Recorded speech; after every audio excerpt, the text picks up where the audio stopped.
नमस्कार मित्रों, आज हमारा संस्कृत का पहला क्लास आप लोगों के बीच में शुरू होने जा रहा है। और इस क्लास को शुरू करने से पहले मैं माँ सरस्वती की वंदना करना चाहूँगा। या कुंदेन्दु तुषार हार धवला, या शुभ्रवस्त्रावृता, या वीणा वरदंड मंडितकरा, या श्वेत पद्मासना, या ब्रह्माच्युत शंकरा प्रभृतिभिः देवैः सदा वंदिता, सा मम पातु सरस्वती भगवती निःशेषजाड्यां पहा। माँ सरस्वती का वंदन करते हुए हम मैं आगे सबसे पहले शुरुआत करूंगा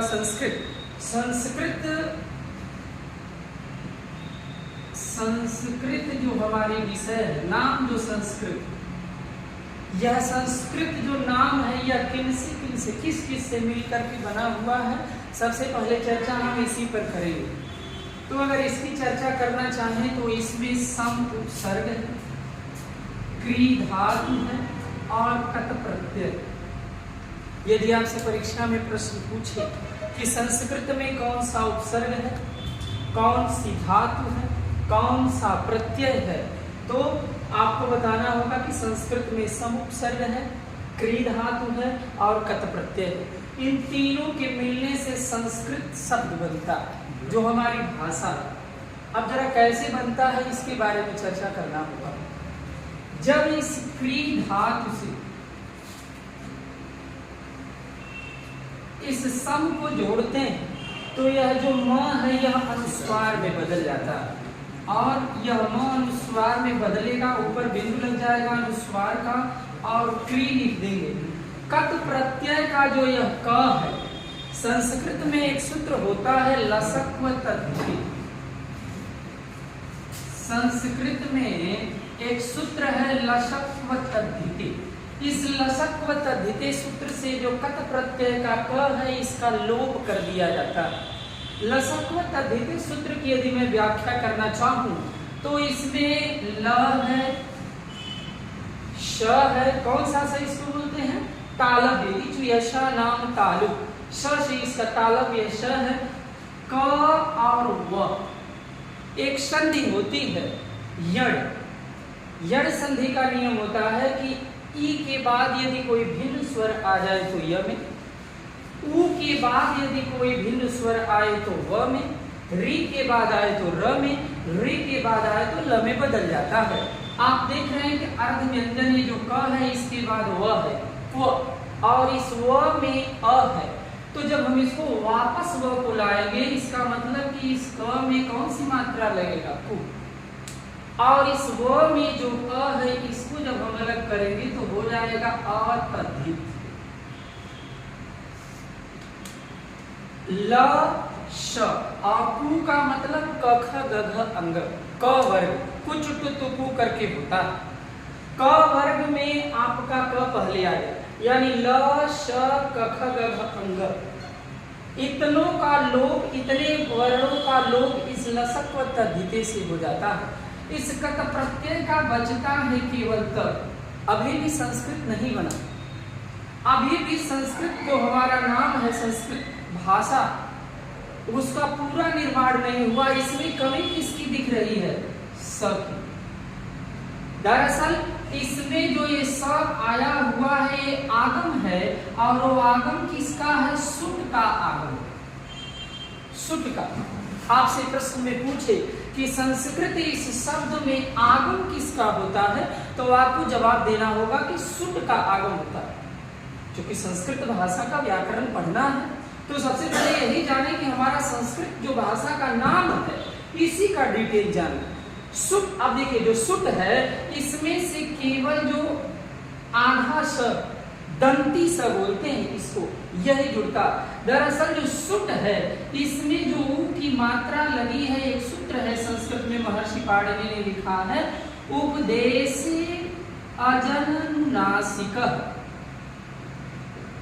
अजननुनासिकः सूत्र से उपदेश की अवस्था में अज, अज अज अजंत, अजंत का मतलब होता है अच धन अंत, अच का मतलब स्वर, स्वर जिसके अंत में हो उसका, और अनुनासिक का इस सूत्र से लोप कर दिया जाता है। तो जो सुट का ऊ है उसका उपदेश से अजनुनासिका से, और जो लास्ट में अंत में जो ट दिख रहा है, इस ट का एक सूत्र होता है हलंत्यम। हलंत्यम सूत्र से लोप, तस्य लोपः से लोप कर दिया जाता है, और इस सुट में सिर्फ बचता है स, और यही स यहाँ आकर के लगा दिया जाता है और संस्कृत का निर्माण हो जाता है। एक प्रश्न, संस्कृत में उपसर्ग कौन सा है? समुपसर्ग।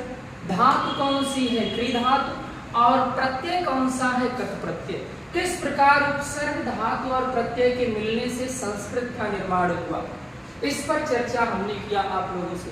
इसके तुरंत बाद यूपीटेट और सुपरटेट की दृष्टि से, चूंकि साहित्य में कुछ रचनाकार यही पूछता, उसके बाद जितने भी कोर्स हैं सब व्याकरण की।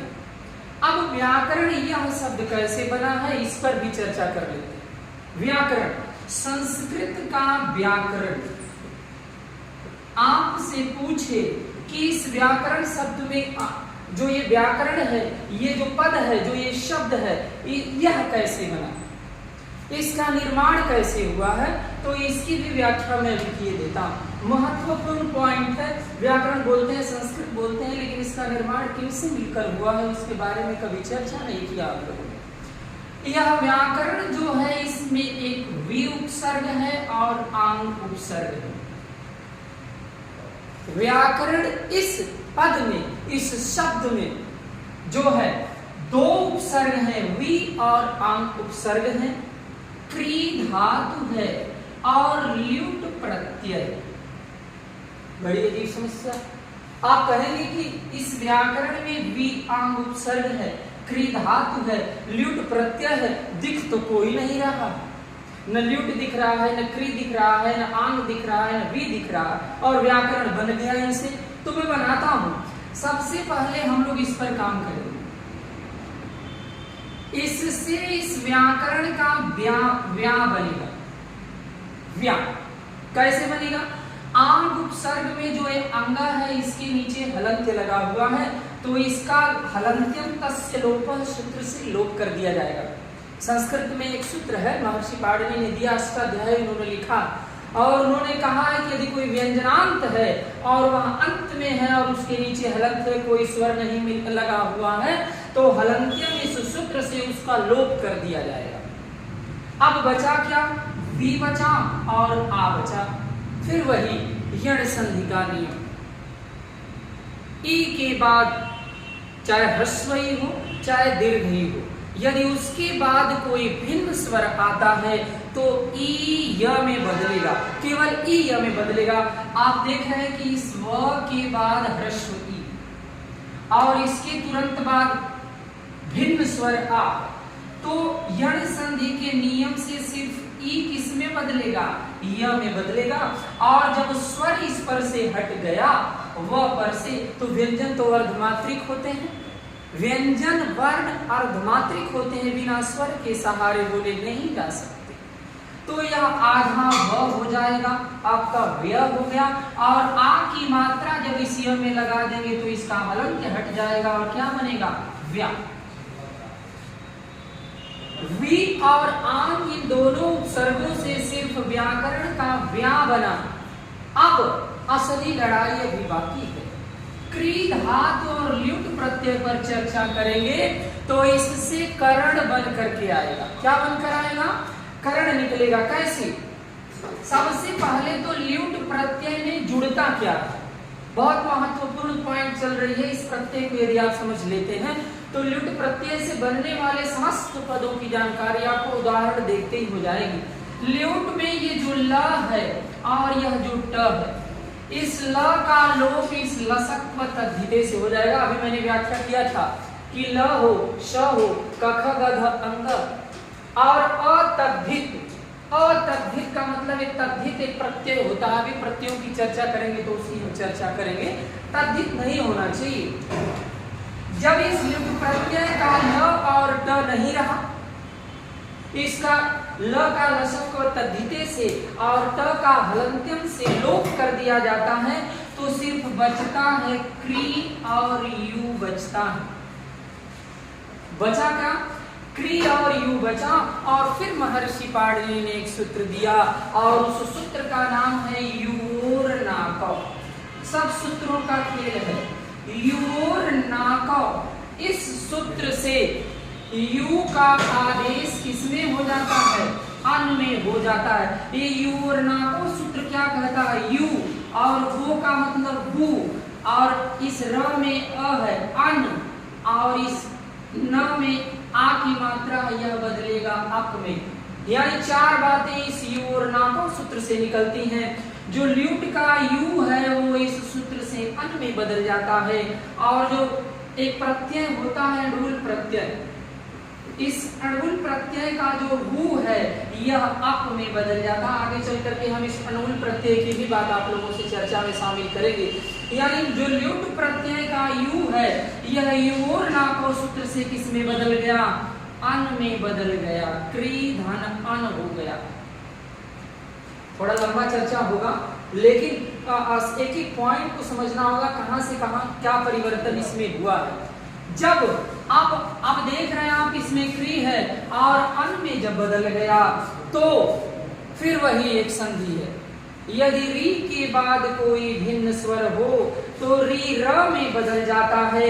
अब यह क में री की मात्रा लगी है री है और सामने अ है तो आपको यह री र में बदलना पड़ेगा। यह संधि का नियम है। कर हो गया, री र में बदला और अन का जब अ इसमें आकर मिलेगा तो हलंत्य हट जाएगा और करण हो जाएगा। क्या हो जाएगा? करण। व्याकरण, इस वी और आम से हमने व्या को ला दिया, व्या और क्री और अन से क्या ला दिया? करण ला दिया, व्याकरण। लेकिन अभी ये सही नहीं है। होता क्या है? होता है व्याकरण होता है व्याकरण। यह अड़ हो जाता है तो यदि किसी शब्द में री हो, र हो और स हो, ये तीनों हो तो आपका र किसमें बदल जाता है? र अड़ में बदल जाता है और क्या हो जाता है? व्याकरण का निर्माण हो जाता है। और ल्युट प्रत्यय से बनने वाला शब्द हमेशा नपुंसक लिंग एक वचन में होता है और नपुंसक लिंग एक वचन में जो पद होता है ना वो फल का क्या होता है? फलम। फल का क्या होता है? फलम। तो व्याकरण है और व्याकरण के बाद जो ल्युट प्रत्यय है इससे बनने वाला जो पद होगा वो हमेशा नपुंसक लिंग एक वचन में होगा। तो यह व्याकरण किसमें बदल जाएगा? व्याकरणम में बदल जाएगा। इस प्रकार आपके सामने संस्कृत ये जो संस्कृत भाषा है इसी को हमने व्याख्या किया कि किन से मिलकर के बना। फिर जो व्याकरण हम संस्कृत का पढ़ते हैं यह किन से मिलकर के बना हुआ।